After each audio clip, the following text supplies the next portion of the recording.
Hello friends, welcome to our channel movie house. आज हम जिस फिल्म के बारे में बात करने जा रहे हैं वो है अलोंग केम पॉली, जो कि रिलीज हुई थी 2004 में। ये रोमांटिक कॉमेडी फिल्म है जिसको डायरेक्ट किया था जॉन हैम्बर्ग ने। ये कहानी रूबेन की है जो अपनी जिंदगी में रिस्क लेने से काफी डरता है और काफी बड़ी इंश्योरेंस कंपनी में रिस्क मैनेजमेंट ऑफिसर है। फिल्म की शुरुआत रूबेन और लिसा की शादी से होती है, जिसकी तैयारी रूबेन का बेस्ट फ्रेंड सैंडी बड़े ही जोरों शोरों से कर रहा होता है। उनकी शादी होती है और कपल बताता है कि वो किस तरह से मिले थे।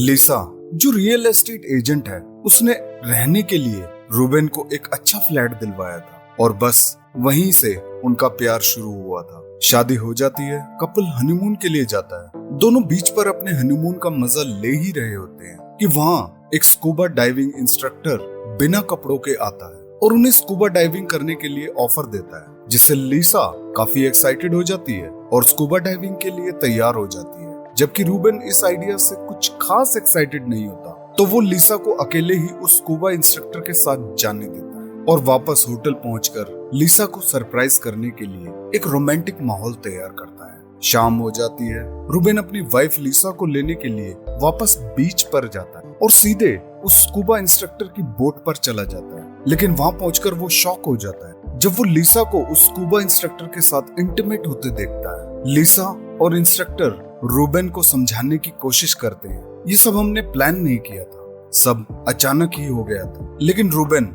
अपने होशो आवाज खो देता है और उस स्कूबा इंस्ट्रक्टर को मारने की कोशिश करता है, लेकिन बेचारा खुद ही पिट जाता है। रूबेन अपने टूटे हुए दिल के साथ अगली फ्लाइट पकड़ता है और वापस आ जाता है, जबकि लिसा उसी स्कूबा इंस्ट्रक्टर के साथ रहने का फैसला करती है। रूबेन चीजों को और सावधानी से लेने का फैसला करता है, और क्यों ना हो, क्योंकि वो इंश्योरेंस कंपनी में रिस्क कैलकुलेशन में सबसे टॉप पर है। रूबेन ऑफिस वापस लौटता है तो सब कहते हैं तुम्हारी बीवी के बारे में सुना, बहुत बुरा हुआ। वो हैरान है कि सबको उसके बारे में कैसे पता लगा। वो अपने आप को बहुत छोटा महसूस करता है और अपने दिल हल्का करने के लिए अपने दोस्त सैंडी के पास जाता है। सैंडी जो कभी मूवी में काम किया करता था, लेकिन आजकल वो थिएटर कर रहा है और जो भी उसे देखता है उसे पहचान कर ये बोलता है कि तुम अब तक जिंदा हो, मुझे तो लगा कि तुम 15 साल पहले मर चुके हो। सैंडी रूबेन का मन बहलाने के लिए उसके साथ बास्केटबॉल खेलता है, लेकिन सैंडी की बास्केटबॉल गेम भी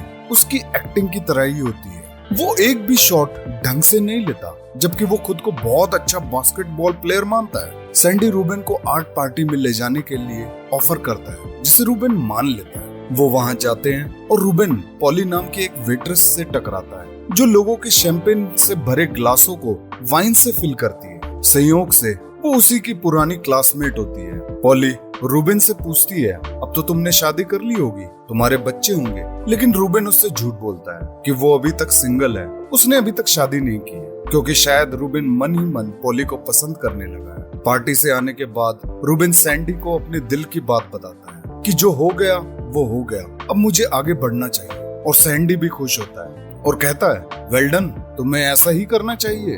अब रूबेन टेलीफोन बुक से पॉली का फोन नंबर निकालता है और उसे कॉल करके बात करने की कोशिश करता है, लेकिन जैसे ही पॉली फोन पिक करती है तो रूबेन घबराकर फोन काट देता है। पॉली वापस फोन करती है तो उसे पता लगता है उसके वॉइस रिकॉर्डर से कि ये कॉल रूबेन ने उसे किया था। अब रूबेन पॉली के घर के पास से गुजरता है और पॉली से मिलता है और ऐसे बिहेव करता है जैसे सब कुछ अचानक हुआ, जबकि ये सब रूबेन ने ही प्लान किया था। अब रूबेन पॉली को डेट पर जाने के लिए पूछता है और पॉली थोड़ा हिचकने के बाद हाँ कर देती है। दोनों एक रेस्टोरेंट में जाते हैं जहाँ बहुत स्पाइसी फूड मिलता है, जबकि रूबेन ज्यादा स्पाइसी खाना पसंद नहीं करता, लेकिन फिर भी वो पॉली का साथ देने के लिए स्पाइसी फूड खाता है और पूरी डेट पर पसीना पसीना होता रहता है। वो अब वापस पॉली के अपार्टमेंट में पहुंचते हैं, जहाँ रूबेन पॉली से उसके टॉयलेट यूज करने के बारे में पूछता है। जाहिर तौर पर इतना स्पाइसी खाने के बाद उसका पेट खराब हो जाता है। टॉयलेट यूज करने के बाद जब रूबेन देखता है कि वहाँ कोई टॉयलेट पेपर नहीं है, तो वो हैंड टॉवल यूज कर लेता है, जो कि पॉली की ग्रैंड मदर ने उसे अपने हाथों से एम्ब्रॉयडरी करके दिया था, जिसे रूबेन फ्लैश करने की कोशिश करता है, लेकिन टॉयलेट में पानी पानी हो जाता है। वो पूरा टॉयलेट डिस्ट्रॉय कर देता है। अब रूबेन के बॉस रूबेन को ऑर्डर देते हैं कि वो लिलेन नाम के एक मिलियनेयर से मिले और उस पर अपना रिस्क एनालिटिक करे कि वाकई उसको इंश्योरेंस देना चाहिए या नहीं।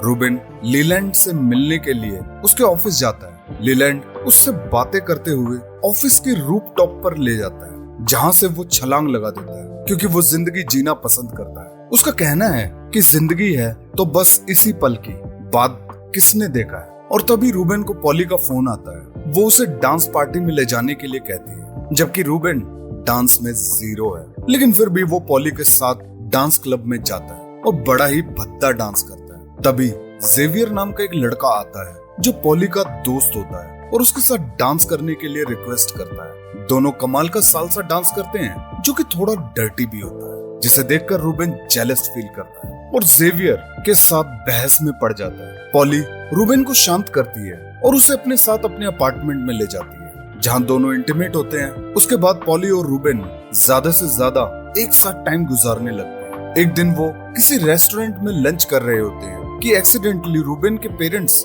उनसे मिलते हैं। रूबेन के फादर जो ना के बराबर ही बोलते हैं, लेकिन उसके अपोजिट रूबेन की मदर जो कभी चुप नहीं रहती और पॉली को लीसा के बारे में सब कुछ बता देती है। पॉली का दिल टूट जाता है और वो रूबेन से कहती है कि तुमने मुझे पहले सच क्यों नहीं बताया। लेकिन रूबेन पॉली के सामने सारी बातें रख देता है, जिससे पॉली मान जाती है। रूबेन पॉली को अपने अपार्टमेंट दिखाने के लिए ले जाता है, जहां वो बेड पर सजाए हुए तकिए को हटाकर एक एक करके बॉक्स में डालने लगता है। पॉली बड़ी हैरान होकर पूछती है कि तुम इन्हें रोज सजाते हो और फिर वापस बॉक्स में रख देते हो, इन्हें कौन देखता है तुम्हारे अलावा। रूबेन को पॉली की बातें कुछ कुछ समझ आने लगती है और वो अपने कैलकुलेटेड दिमाग से कैलकुलेशन करने लगता है कि रोज मुझे 4 मिनट सजाने में और 4 मिनट हटाने में लगते हैं, जबकि मैं ये टाइम यूं ही वेस्ट कर रहा हूँ। दोनों चाकू लेते हैं और उन तकियों को काट कर उनके फर उड़ाकर मजे लेते हैं। इसके बाद रूबेन काफी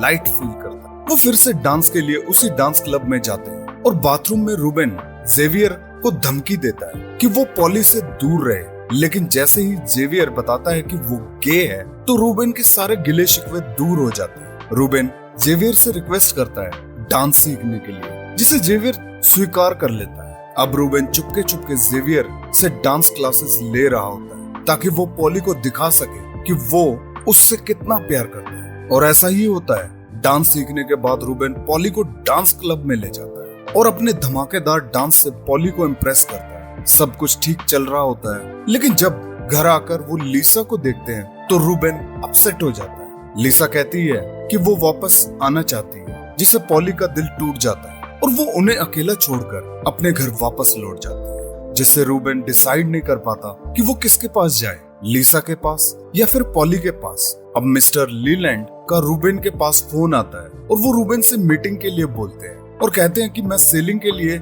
जा रहा हूँ, वहाँ मीटिंग कर सकते हैं। आउटिंग की आउटिंग हो जाएगी और मीटिंग की मीटिंग। रूबेन मान जाता है और पॉली को भी अपने साथ जाने के लिए मना लेता है। वो सब सेलिंग के लिए निकलते हैं। सेलिंग के दौरान तूफान आ जाता है, जिससे बोट पर सब चीजें हिलने लगती है और चीजें उलट पुलट होने लगती है। अचानक पॉली की नजर रूबेन के लैपटॉप पर पड़ती है, जिसमें रूबेन ने लीसा और पॉली का कंपैरिजन कर रखा होता है। उस कंप्यूटर प्रोग्राम के मुताबिक पॉली ज्यादा रिस्की होती है लीसा की तुलना में, जिसे देखकर पॉली हैरान रह जाती है और उसका विश्वास रूबेन के प्यार से उठ जाता है। पॉली रूबेन से नाराज हो जाती है और उसे बताती है कि उसकी सोच कितनी छोटी है। साथ ही वो ये बताती है कि अब उसका आदमियों पर से विश्वास उठ गया है, क्योंकि एक बार उसके पिता ने भी उसका दिल तोड़ा था उससे झूठ बोलकर। और रूबेन को सलाह देती है कि तुम्हारे कंप्यूटर प्रोग्राम के मुताबिक मैं ज्यादा रिस्की हूँ लीसा के कंपैरिजन में, तो प्लीज लीसा के साथ ही जाकर अपना घर बसाओ। और रूबेन से अपना रिश्ता तोड़ लेती है।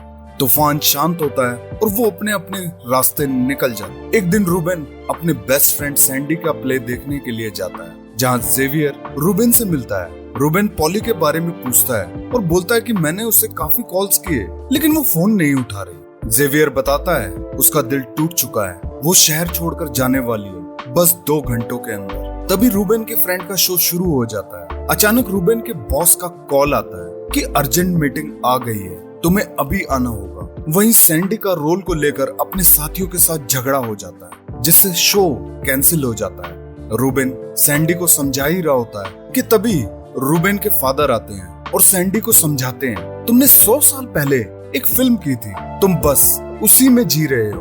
पास्ट और फ्यूचर को छोड़ो और आज में जीना सीखो। उनकी बातें सुनकर रूबेन की भी आंखें खुल जाती है और उसे पॉली के प्यार की अहमियत समझ आती है। रूबेन सैंडी से रिक्वेस्ट करता है कि वो उसके बजाय मीटिंग अटेंड कर ले ताकि वो पॉली को जाने से रोक सके। सैंडी रूबेन की जगह मीटिंग अटेंड करने जाता है और अपने बेहतरीन एक्टर होने का प्रूफ देता है, जिससे कॉन्ट्रैक्ट रूबेन की कंपनी को ही मिलता है। वहीं रूबेन पॉली को रोकने के लिए भागता है और जब पॉली के घर पहुंचता है तो बहुत देर हो चुकी होती है। पॉली जा चुकी होती है और उससे मिलता है तो उसका पाला हुआ पेट, जो गलती से पॉली वहीं भूल गई थी। अब जैसे ही रूबेन उस पेट को अपने साथ ले जाने लगता है, पॉली स्कैनर की मदद से उसे ढूंढती हुई आती है और रूबेन पॉली को अपने प्यार का वास्ता देकर उसे रोकने की कोशिश करता है, ये कहकर कि मैं स्पाइसी खाना नहीं खा सकता, लेकिन फिर भी मैं तुम्हारे लिए खा लेता हूँ। मुझे डांस नहीं करना आता, लेकिन फिर भी मैं तुम्हारे लिए डांस सीखता हूँ और तुम चाहो तो मैं तुम्हारे लिए जिंदगी भर वो स्पाइसी खाना खाऊंगा,